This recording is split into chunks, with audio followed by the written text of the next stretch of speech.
Hello everyone. तो अब read with me series में अपना अगला चैप्टर देख रहे हैं जिसका नाम है रिसेप्टर्स। चलिए, रिसेप्टर्स में हमें बेटा क्या क्या पढ़ना है। देखिए, इसमें डेफिनेशन जाननी होती है, उसके क्लासिफिकेशन पढ़ने होते हैं। रिसेप्टर दो तरीके के होते हैं, एक्सटीरो रिसेप्टर, इंटीरो रिसेप्टर्स हैं, इंटीरोसेप्टर्स और एक्सटीरोसेप्टर्स। और प्रॉपर्टीज की अगर हम बात करें तो एक स्पेसिफिसिटी ऑफ रिस्पॉन्स होता है, एडेप्टेशन होता है, response to increase in the strength of stimulus होता है, सेंसरी ट्रांसडक्शन होता है, रिसेप्टर पोटेंशियल होता है, और एक होता है लॉ ऑफ प्रोजेक्शन। तो रिसेप्टर इन सारी प्रॉपर्टीज को रखते हैं, इस वजह से रिसेप्टर आसानी से किसी चीज को रिसीव करके हमारे डिजायर्ड लोकेशन तक लेकर जाते हैं। ठीक है, चलिए अब देखते हैं इसको। डेफिनेशन की अगर हम बात करें इसमें, तो डेफिनेशन में रिसेप्टर्स आर सेंसरी, है ना। सेंसरी के लिए हम क्या वर्ड यूज करते थे, एफरेंट वर्ड भी यूज करते थे। Sensory nerve endings that terminate in periphery by bare unmyelinated ending. सबसे ज्यादा याद रखने वाली बात यह है कि जो एंडिंग्स होती है वो माइलिनेटेड नहीं होती। सेंसरी नर्व्स की कैसी होती है, अनमाइलिनेटेड एंडिंग, और in the form of specialised structures. Capsulated, capsule form में स्ट्रक्चर होगा, या तो कोई स्ट्रक्चर होगा या कोई सीधी सीधी नर्व एंडिंग होंगी। ठीक है, या तो अनमाइलिनेटेड नर्व एंडिंग होगी या कोई पर्टिकुलर स्ट्रक्चर उसने फॉर्म किया होगा, वो स्ट्रक्चर होगा जिसको कैप्सुलेटेड स्ट्रक्चर बोल रहे हैं हम। ठीक है, इसके बाद receptors give in response to the stimulus. When stimulated, receptor produce a series of impulses which are transmitted through the afferent nerve. और रिसेप्टर क्या है, रिसेप्टर हमेशा रिस्पॉन्स देता है किस बात के लिए, स्टिमुलस के लिए। जब आप उसे स्टिमुलस दोगे तो वहां से वो उसको रिसीव करेगा और वहां से सीरीज ऑफ इम्पल्सेस बन के अफेरेंट नर्व के थ्रू या सेंसरी नर्व के थ्रू हमारे ब्रेन के सेंसरी एरियाज में, स्पाइनल कॉर्ड के सेंसरी एरिया में पहुंच जाएगा। ठीक है, यहीं पर एक वर्ड आती है बायोलॉजिकल ट्रांसड्यूसर। ठीक है, actually receptor function like a transducer. ये ट्रांसड्यूसर की तरह काम करते हैं। ट्रांसड्यूसर क्या कहता है, transducer is a device which convert one form of energy into another. ठीक है, so the receptors are often defined as biological transducer which convert और transduce various form of energy. भाई स्टिमुलाई क्या है, फॉर्म्स ऑफ एनर्जी, या तो pressure होगा या टच होगा या पेन होगा। ठीक है, ये सब क्या है, various type of stimuli in the environment into the action potential in the nerve fibre. और उसको किस में कन्वर्ट कर देता है, इलेक्ट्रिकल पोटेंशियल में कन्वर्ट कर देगा, इलेक्ट्रिकल इंपल्स के थ्रू एक जगह से दूसरी जगह भेजेगा। ठीक है, अब बात करते हैं क्लासिफिकेशन ऑफ रिसेप्टर्स की। Generally receptors are classified into two types, exteroceptors होते हैं या फिर इंटीरोसेप्टर्स होते हैं।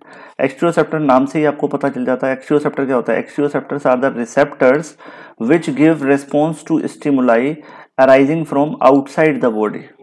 ठीक है, वो किस चीज से क्या कहते हैं, रिस्पॉन्स देंगे जब हमें स्टिमुलाई कहाँ से मिलेगा, बॉडी के बाहर से, यानी अपनी बॉडी की सरफेस पर बाहर से कुछ भी हो रहा है, कुछ भी टच हो रहा है, कुछ भी प्रेशर लग रहा है बाहर से। ठीक है, उसको हम एक्सटीरोसेप्टर के थ्रू पता करते हैं।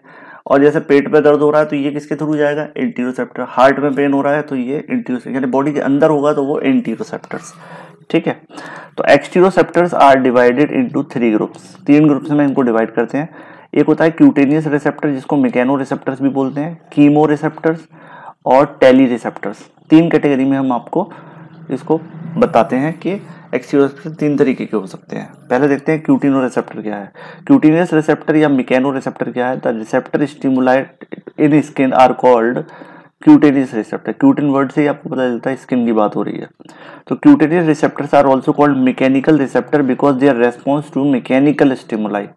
तो इनको मैकेनिकल क्यों बोलते हैं, क्योंकि जनरली मैकेनिकल स्टिमुलाई जैसे टच है, प्रेशर है, टच हो गया, प्रेशर हो गया, पेन हो गया, है ना। Touch and pressure receptors give response to vibrations also. और टच और प्रेशर के पास एक एडिशनल फीचर और होती है कि टच और प्रेशर के जो रिसेप्टर होते हैं वो हमारे वाइब्रेटरी रिस्पॉन्स को भी पहचान लेते हैं। Different type of cutaneous receptors are given in the figure 139.1। अभी फिगर में देख लेंगे। ठीक है, नेक्स्ट इज कीमो रिसेप्टर्स।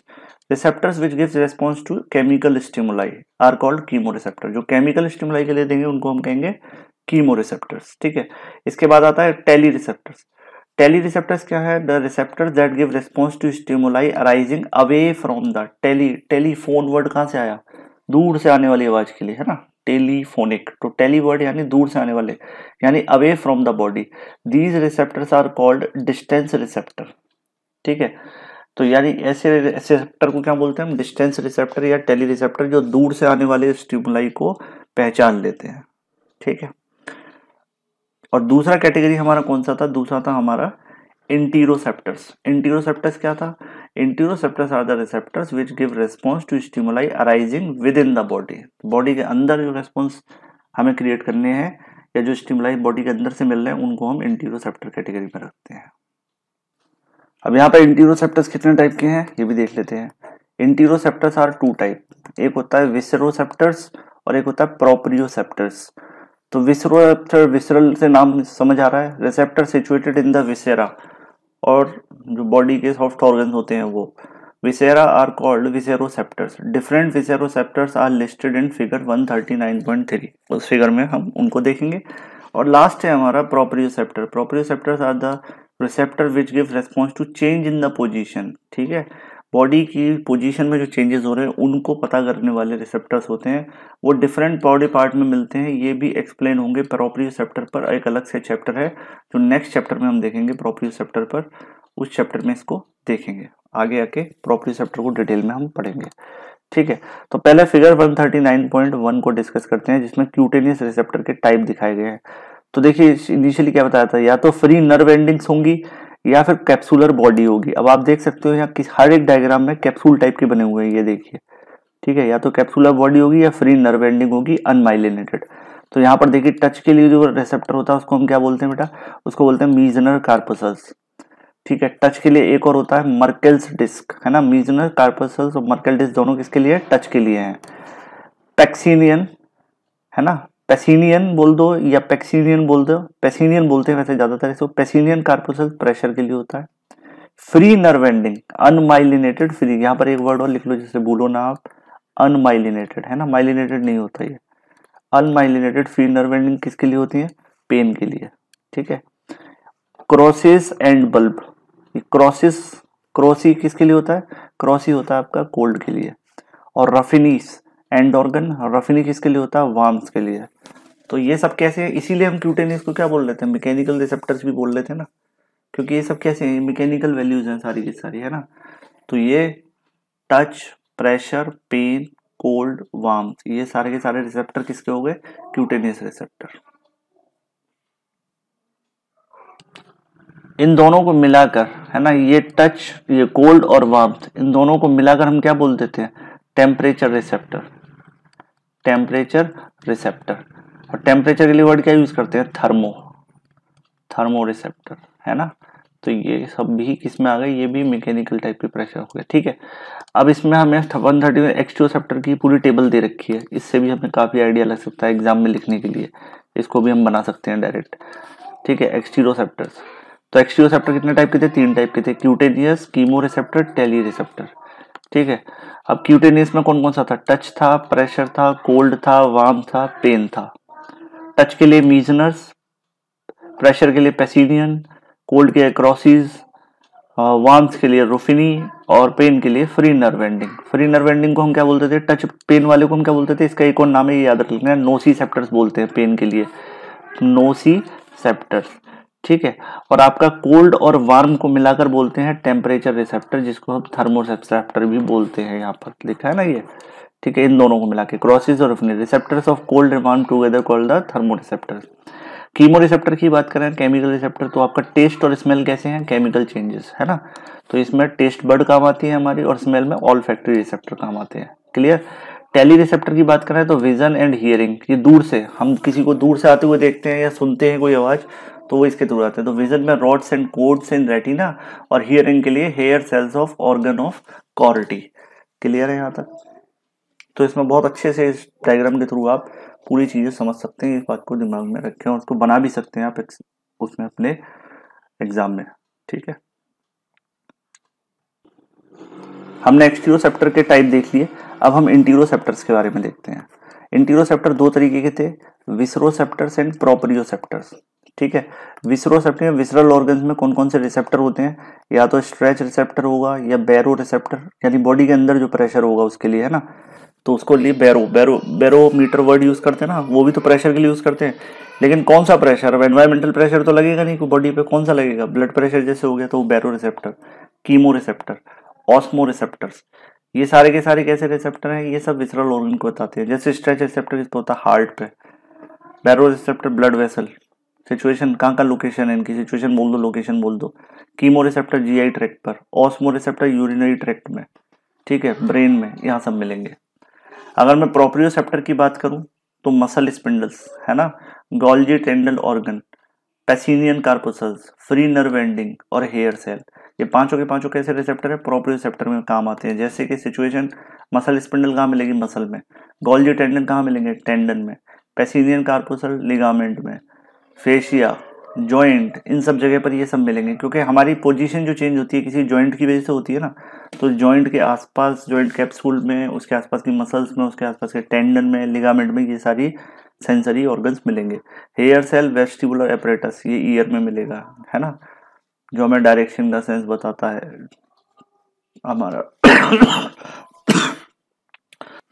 अब अपना नेक्स्ट टॉपिक था प्रॉपर्टीज ऑफ रिसेप्टर। रिसेप्टर की क्या क्या प्रॉपर्टीज है? तो पहली प्रॉपर्टी रिसेप्टर की स्पेसिफिसिटी और रेस्पॉन्स, है ना, स्पेसिफिसिटी ऑफ रेस्पॉन्स, यानी किसी रेस्पॉन्स के लिए स्पेसिफिक है, जिसको हम क्या बोलते हैं? Muller's law.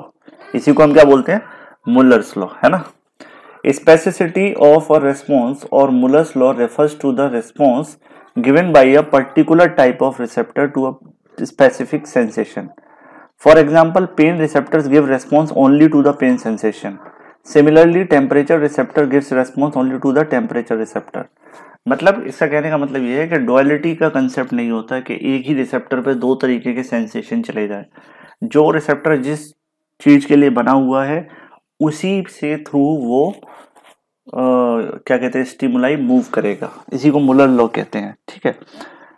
Response given by a particular, response given by a particular type of receptor to a specific sensation, ठीक है। In addition, each type of sensation depend upon the part of brain in which the fiber terminate. और sensation किस बात पर depend करता है कि कहाँ टर्मिनेट कर रहा है। Specificity of response is called Muller's doctrine of specific nerve energies, और इसी को इस नाम से भी बुलाते हैं। कई बार शॉर्ट नोट्स लिखने के लिए आ सकते हैं, तो सिंपल याद रख लो, specific response to the specific receptor. इसका सीधा सा एक ही जस्ट है इसका, ठीक है, उसको हम मुलर्स लॉ भी बोलते हैं। अगला है हमारा एडेप्टेशन और सेंसरी एडेप्टेशन बोलते हैं इसको, है ना। एडेप्टेशन क्या है कि adaptation is a decline in discharge of sensory impulses from when a receptor is stimulated continuously with constant strength, ठीक है। आप देखिए कुछ टाइम तक आप अगर किसी स्मेल को सूंघते रहेंगे, है ना, थोड़ी देर बाद वो असर करना बंद कर देती है, फिर हमें उसकी स्मेल आना बंद हो जाती है ना। तो ये एक तरीके का एग्जांपल है कि हमारी जो नर्व एंडिंग्स है वो कैसी हो गई, एडप्ट हो गई एक पर्टिकुलर चीज के लिए, ठीक है। तो उसकी वजह से जो स्टिमुलाई है उसकी जो फ्रीक्वेंसी है वो कम हो जाएगी, मतलब हम उतना बॉडी रिस्पॉन्स नहीं करेगी। तो adaptation is a decline in discharge of sensory impulses when a receptor is stimulated continuously or constant strength. It is also called sensory adaptation और desensitization। इसी को क्या बोलते हैं हम? desensitization भी बोलते हैं। Depending upon adaptation time, receptors are divided into two type। इस एडेप्टेशन टाइम किसको कितना लग रहा है इस बेसिस पर दो तरीके के हो सकते हैं, या तो फेजिक रिसेप्टर होंगे या फिर टोनिक रिसेप्टर होंगे। फेजिक रिसेप्टर क्या है? Phasic receptors which get adapted rapidly like touch pressure receptors are phasic receptors, है ना। टच और प्रेशर के जो रिसेप्टर है वो फेजिक रिसेप्टर्स होते हैं, तुरंत एडप्टेड हो जाते हैं थोड़ी देर में। टोनिक विच एडप्ट स्लोली, जो धीरे धीरे होते हैं, जैसे muscle spindle, pain receptors, cold receptors are tonic receptors. तो कोल्ड या पेन जो है हमें धीरे धीरे धीरे इसकी इंटेंसिटी बढ़ती है, जबकि टच और प्रेशर की क्या है, एक साथ फेजिक रिसेप्टर्स की तरह काम करते हैं, ठीक है। तो एडेप्टेशन दो तरीके हो सकता है, फेजिक या टोनिक। टोनिक वो है जो स्लोली है और फेजिक वो है जो तुरंत हो जाए, ठीक है। Next is response to increase in strength of stimulus, that is called Weber Fechner law. Weber Fechner law क्या है? During the stimulation of receptor if response given by receptor is to be doubled. The strength of stimulus must be increased 100 times. This phenomena is called Weber-Fechner's law, which states that intensity of response or sensation of a receptor is directly proportional to the logarithmic increase in the density of stimulus. इसके लिए आप formula याद रखें, बाकी ऐसा कुछ पूछा नहीं जाता. Weber-Fechner law is derived from the following formula, that is R equal to K log S, where R is equal to R क्या रिप्रेजेंट कर रहा है? R represent the intensity of response that is sensation. K constant है, constant value रहेगी, और S क्या है? Intensity of stimulus. यानी आपने कितनी इंटेंसिटी का स्टिमुलस दिया, उससे कितनी इंटेंसिटी का रिस्पॉन्स जनरेट हो रहा है. ठीक है, उसके लिए क्या करना पड़ेगा? अगर कोई रिस्पॉन्स को डबल करना है तो आपको स्टिमुलस की स्ट्रेंथ को भी बढ़ाना पड़ेगा. स्टिमुलस जितना ज़्यादा स्ट्रॉन्ग होगा, रिस्पॉन्स उतना ज़्यादा आने के चांसेस हैं. ठीक है,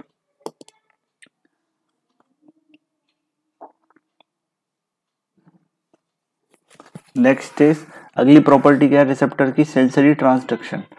तो sensory transduction is a receptor is a process by which energy or stimulus in the environment is converted into electrical impulse or action potential in nerve fibers. Transduction is equal to conversion of one form of energy into another.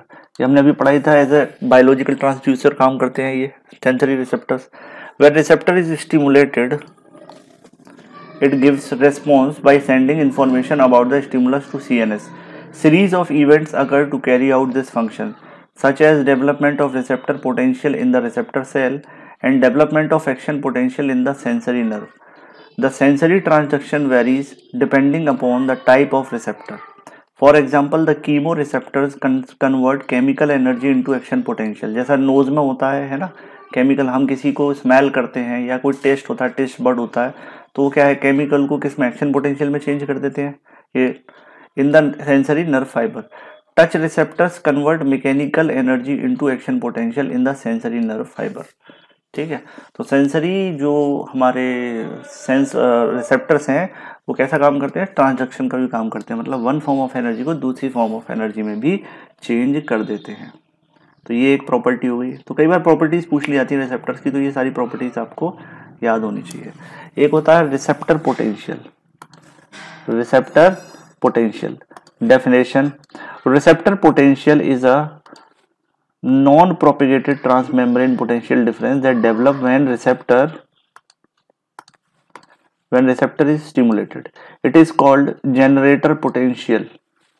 यानी इस तरीके का जो potential है उससे क्या होगा, वहां पर लोकलाइज लेवल पर एक्शन पोटेंशियल जनरेट होगा, मतलब पोटेंशियल डिफरेंस जनरेट होगा मेम्ब्रेन के बाहर और मेम्ब्रेन के अंदर, यानी रिसेप्टर की जो मेम्ब्रेन है उसके अंदर और बाहर. लेकिन ये कैसा होगा? नॉन प्रोपेगेटेड टाइप का होगा. The receptor potential is short lived and hence it is called transient receptor potential. Clear? The receptor potential is not action potential. ये याद रखना है इस पॉइंट को. Receptor potential is not action potential. जैसे मैंने बताया ना, receptor potential is not action potential, it is graded potential. It is similar to excitatory post-synaptic potential EPSP in the synapse. अभी हम synapse जब पढ़ेंगे तब हमें क्लियर होगा कि EPSP क्या होता है. और end plate potential in the neuromuscular junction and electronic potential in the nerve fiber.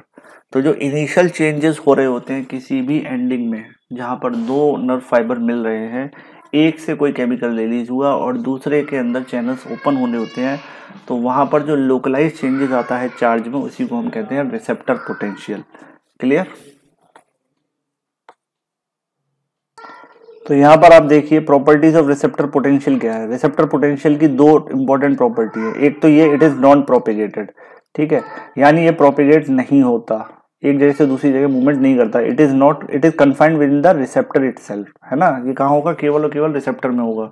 It does not obey all और नन लॉ. और ये किसको फॉलो नहीं करता? ऑल और नन लॉ को फॉलो नहीं करता. ये दोनों क्या चीज है? ऑल और नन लॉ क्या है? ये हम मसल वाले चैप्टर में ठीक से पढ़ेंगे, वहाँ बार बार लिखा हुआ है फिजियोलॉजी में, क्योंकि वो चैप्टर पहले आता है. ठीक है, तो अभी के लिए याद कर ले दो पॉइंट कि ये नॉन प्रोपेगेटेड है, यानी जैसे दूसरी जगह मूव नहीं करेगा, और दूसरा ऑल और नन लॉ को फॉलो नहीं करेगा। सिग्निफिकेंस क्या है इसकी, सिग्निफिकेंस ऑफ रिसेप्टर पोटेंशियल की सिग्निफिकेंस क्या है, when receptor potential is sufficiently strong, when magnitude is about 10 millivolt, it cause development of action potential in the sensory nerve. यानी रिसेप्टर पोटेंशियल के बाद, जब रिसेप्टर पोटेंशियल सफिशिएंट अमाउंट में हो जाएगा, उसके बाद ही वो एक्शन पोटेंशियल में कन्वर्ट होगा। ठीक है। Mechanism of development of receptor potential के मैकेनिज्म क्या है, the Pacinian corpuscles are generally used to study the receptor potential. हम कौन से पेसिनियन किसके लिए था, प्रेशर के लिए, है ना, because of their large size and anatomical configuration. These corpuscles can be easily dissected from the mesentery of experimental animal। कहाँ से निकाल लेंगे हम इसको, mesentery से निकाल लेंगे उसके। In the Pacinian corpuscles, the tip of the nerve fiber is unmyelinated. This unmyelinated nerve tip extend through the corpuscles as center core fiber. The concentric layer of corpuscles surrounds the core fiber of the nerve endings. Pacinian corpuscles give response to pressure stimulus. When pressure stimulus is applied, the Pacinian corpuscles are compressed. This compression causes elongation of change in the shape of corpuscles. The change in the shape of corpuscles leads to the deformation of center core fiber of the corpuscles. This result in the opening of mechanically gated sodium channels। तो sodium channel कौन से वाले open हो रहे हैं, mechanically gated, है ना, जो मैकेनिकल स्टिमुलस पर डिपेंड करते हैं, है ना। मैकेनिकल स्टिमुलस हमारा क्या है, प्रेशर, तो उसकी वजह से सोडियम चैनल ओपन हो जाएंगे। So the positively charged sodium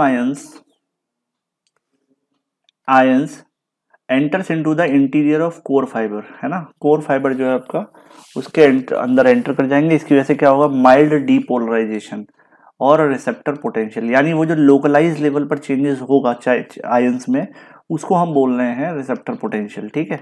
generation of action potential in the nerve fibre. अब क्या होगा, receptor potential cause development of local circuit of current flow which spread along the unmyelinated part of nerve fibre with in the corpuscles. ठीक है। तो जितना portion हमारा इसके अंदर है, मान लीजिए ये कार्पोसल्स बॉडी है और इसके अंदर हमारा ये इतना अनमाइलिनेटेड फाइबर है, इसके बाद पूरा ये माइलिनेटेड है। ठीक है। तो इतने लेवल पर जो भी चेंजेस आ रहे हैं, लोकलाइज्ड चार्जेस में जो चेंजेस आएंगे, मान लो ये प्लस प्लस है, प्लस प्लस, तो यहाँ पर माइनस माइनस ये, तो ये जो लोकल लेवल पर चेंजेस आ रहे हैं, जब तक ये सर्किट पूरा नहीं होगा तब तक ये आगे नहीं बढ़ेगा। आपको पता है आयंस जिस डायरेक्शन में जाते हैं, करंट उसके अपोजिट डायरेक्शन में चलता है, ये तो आपको फिजिक्स में पता है। ठीक है। इस तरीके से ये आगे बढ़ेगा।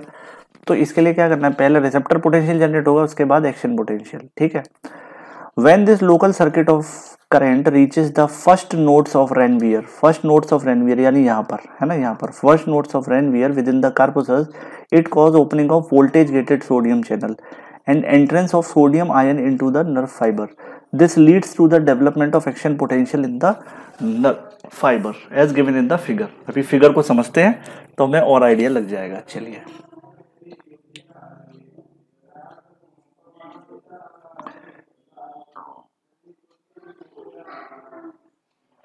देखिए, यहाँ पर आपको समझ आ रहा है कि receptor potential in Pacinian corpuscles, receptor potential leads to development of local circuit when spread to the first nodes of Ranvier within the capsule. It leads to the development of action potential in the first node of nerve fiber. अब देखते हैं कैसे। Before stimulation देखिए, ये एक location है, आप देख सकते हैं, है ना, और ये क्या है, ये यहाँ पर नर्व फाइबर है। नर्व फाइबर कैसा है, ब्लू कलर से दिखा रहे हैं, माइलिनेटेड, लेकिन इतना पोर्शन कैसा है, नॉन माइलिनेटेड। ये वाला पोर्शन कैसा है, नॉन माइलिनेटेड या अनमाइलिनेटेड। ठीक है, ये है। और ये पिंक कलर से क्या है, पिंक कलर से आपका दे रखा है पैक्सिनियन कार्पोसस। ठीक है, ये क्या है, पिंक कलर से पैक्सिनियन कार्पोसस। अब क्या हुआ, आपने इस पर प्रेशर दिया, स्टिमुलस दिया आपने, ठीक है, इस लोकेशन पर आपने यहाँ से प्रेशर दिया, तो प्रेशर से ये कंप्रेस होगा, ये कंप्रेस होगा। कंप्रेशन की वजह से क्या होगा, यहाँ पर लोकलाइज चेंजेस होंगे। तो ये किस वजह से चेंजेस हुआ, अनमाइलिनेटेड वाले पोर्शन पे कैसे चैनल्स हैं सोडियम के, ऐसे चैनल्स हैं जो मैकेनिकली गेटेड सोडियम चैनल है ना, यानी जब मैकेनिकल चेंजेस होंगे इसके बाहर के एनवायरनमेंट में तब ये ओपन होंगे। तो ये ओपन होंगे और एक साइकिल यहाँ पर पूरी हुई स्टिमुलस की, ठीक है, स्टिमुलस के आफ्टर स्टिमुलेशन एक साइकिल यहाँ पर पूरी हुई इतने पोर्शन पर, इसके बाद ये रिसेप्टर पोटेंशियल जनरेट हुआ यहाँ पर लोकल लेवल पर। ये रिसेप्टर पोटेंशियल अब आगे बढ़ेगा, ठीक है, आप एरो देखिए, ठीक है, सर्किट के हिसाब से ये पोटेंशियल अब आगे बढ़ेगा। आगे जब बढ़ेगा फर्स्ट नोड्स ऑफ रेनवियर को क्रॉस करेगा, है ना, इसको फर्स्ट नोड ऑफ रेनवियर को क्रॉस करेगा, तो यहाँ पर लोकल सर्किट करंट डेवलप हो जाएंगे।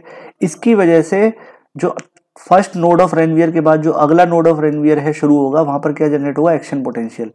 क्योंकि अब जो ओपन हुए हैं सोडियम चैनल वो किस वजह से हुए हैं, वो वोल्टेज चेंज की वजह से ओपन हुए हैं, ना कि मैकेनिकल चेंजेस की वजह से। ये सबसे इंपॉर्टेंट बात याद रखनी है ना। मैकेनिकल चेंजेस की वजह से क्या ओपन हो रहा है, आपका लोकलाइज रिसेप्टर पोटेंशियल डेवलप हो रहा है। और जब रिसेप्टर पोटेंशियल एक सर्टेन लेवल पर पहुंच जाएगा, उसके बाद आपका एक्शन पोटेंशियल जो होगा वो वोल्टेज रेटेड वाले चैनल से ओपन होगा, ठीक है। ये पॉइंट आपको दिमाग में रखना है। थोड़ा सा कॉम्प्लिकेटेड है, एक दो बार पढ़ेंगे तो समझ में आ जाएगा। अब देखिए, इसको डायग्राम के थ्रू भी आप एग्जाम में बना सकते हैं। प्रेशर स्टिमुलस मिला, कंप्रेशन ऑफ पैक्सिनियन कार्पोसल्स हुआ, एलोंगेशन और change in the shape of Pacinian corpuscles. Pacinian corpuscles के इसके बाद क्या होगा, deformation of centre core fibre, यानी ये सेंटर कोर फाइबर का डिफॉर्मेशन होगा। Opening of mechanical gated sodium channel, देखिए सिंपल याद आ गया, मैकेनिकली गेटेड वाले ओपन होंगे। उसकी वजह से क्या होगा, entrance of sodium ion into the core fibre and development of receptor potential. तो कुल मिलाकर रिसेप्टर पोटेंशियल कौन से गेट से बन रहा है, मैकेनिकल गेटेड ओपन होने की वजह से। Then development of local circuit of current flow, फिर यहाँ पर एक लोकल सर्किट बनने लगेगा। Spread of local circuit of current flow to the first node of Ranvier in the corpuscle. तो यहाँ तक अनमाइलिनेटेड है, तो ये फर्स्ट कोर कौन सा है, ये वाला है ना आपका, देखिए फर्स्ट वाला कौन सा है, फर्स्ट नोड ऑफ रेनवियर को क्रॉस करेगा, यहाँ पर ये इस लोकेशन को क्रॉस करेगा ना, रेड वाले को। तो इससे क्या होगा, spread of local circuit of current flow to the first node of Ranvier in the corpuscle. और इसकी वजह से क्या होगा, opening of voltage gated sodium channel in the first node of Ranvier.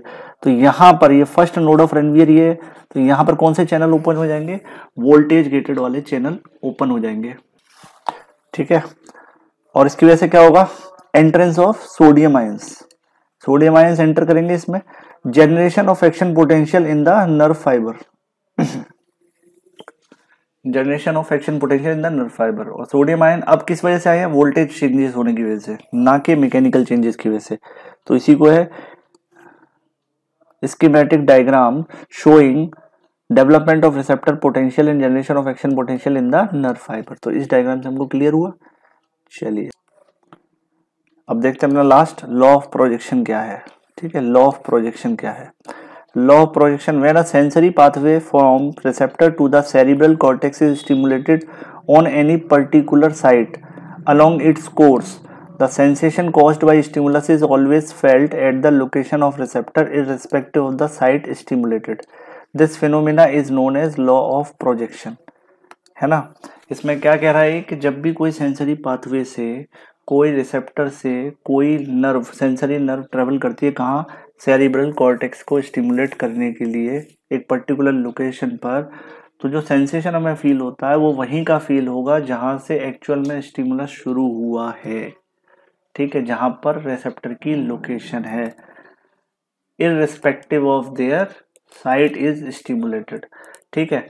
इसमें क्या है, जरा इसको समझते हैं, इसको इस एग्जाम्पल से ज्यादा अच्छे समझ में आएगा, ये डायरेक्ट समझ में नहीं आएगा लॉ ऑफ प्रोजेक्शन, ठीक है।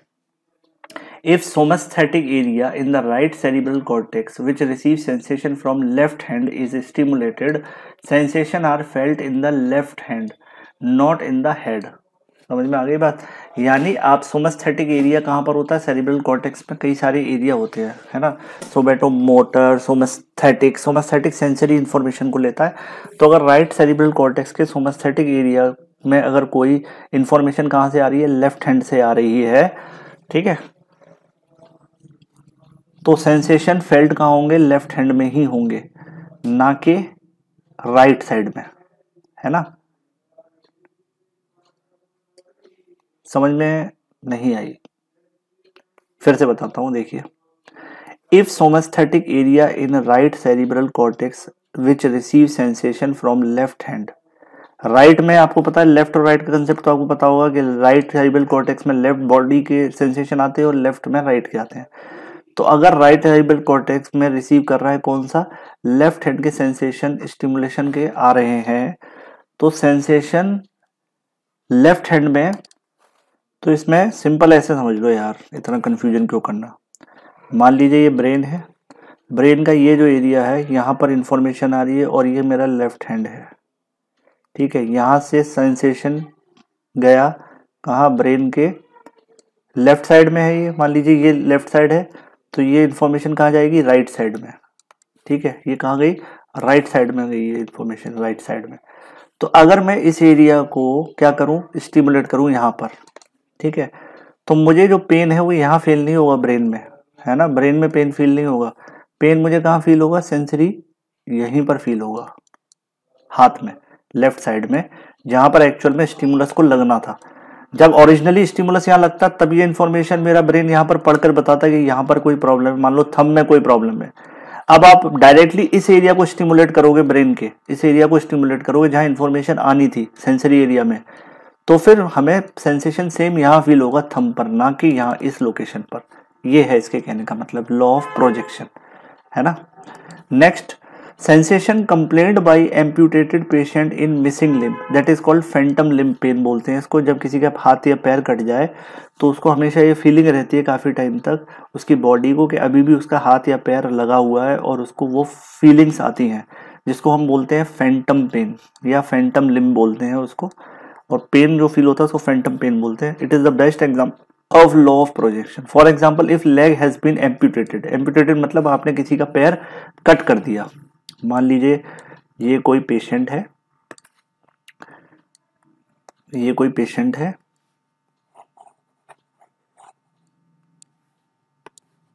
ये कोई पेशेंट है, इसकी बॉडी है और इसका ये लेग है, ये हेड है, ठीक है। आपने इसमें से इसको कट कर दिया, पैर को, एक पैर आपने कट कर दिया इसका, ठीक है। और यहाँ पर क्या होगा, स्कार बन जाएगा और ये पूरा फिल हो जाएगा एरिया कुछ टाइम बाद, ठीक है। The cut end heals with scar formation, the cut end of nerve fibres are merge with the scar. If the cut end of sensory nerve fibre are stimulated movement of thigh, during movement of thigh the patient feels as if the sensation is originating from non-existing leg. Sometimes the patient feel pain in non-existing limb. This type of pain is called phantom limb pain. अब क्या होगा, कोई अब यहाँ पर जो मान लीजिए ये थाई रीजन था, ये थाई रीजन था और ये लेग रीजन था, ठीक है। आपने इतना पोर्शन कट कर दिया इसका, जो मैं येलो कलर से बना रहा हूँ, ठीक है, इतना पोर्शन कट कर दिया, लेकिन नर्व फाइबर, नर्व एंडिंग तो यहाँ तक जा रही थी, ये सारी नर्व्स यहाँ पर जा रही थी ना इसके पैर में, यहाँ पर ये था थाई, और थाई के अंदर कौन सी नर्व एंडिंग जा रही थी, ये नर्व एंडिंग तो जा ही रही थी ना यहाँ तक। तो अब आपने इसको कट कर दिया अगर इसको, तो नर्व एंडिंग यहाँ रहेगी। अगर आप इसको स्टिमुलेट करोगे ना नर्व एंडिंग को, यहाँ पर जो यहाँ से इंफॉर्मेशन को ला रही थी, ये इमेजिनरी ये पैर कभी हुआ करता था, तो इसको सेम अगर आप इसके अंगूठे पर यहाँ पर स्क्रैच करते और जो सेंसेशन इसके ब्रेन में जाता स्क्रैच करने पर, तो सेम इसको कई बार अपने आप खुद से ये महसूस होता है पेशेंट को कि मेरे पैर में खुजली हो रही है। एक्चुअल में तो पैर है ही नहीं, लेकिन उसको ये फीलिंग रहती है। इसी को बोलते हैं लॉ ऑफ प्रोजेक्शन, यानी जो है नहीं उस लोकेशन से आपको सेंसेशन फील होते रहेंगे। ये और एक इसकी प्रॉपर्टी होती है डिस्टेंस लोकेशन पे, ठीक है। इसी के साथ अपना ये चैप्टर खत्म होता है। अब देखते हैं अपना नेक्स्ट चैप्टर।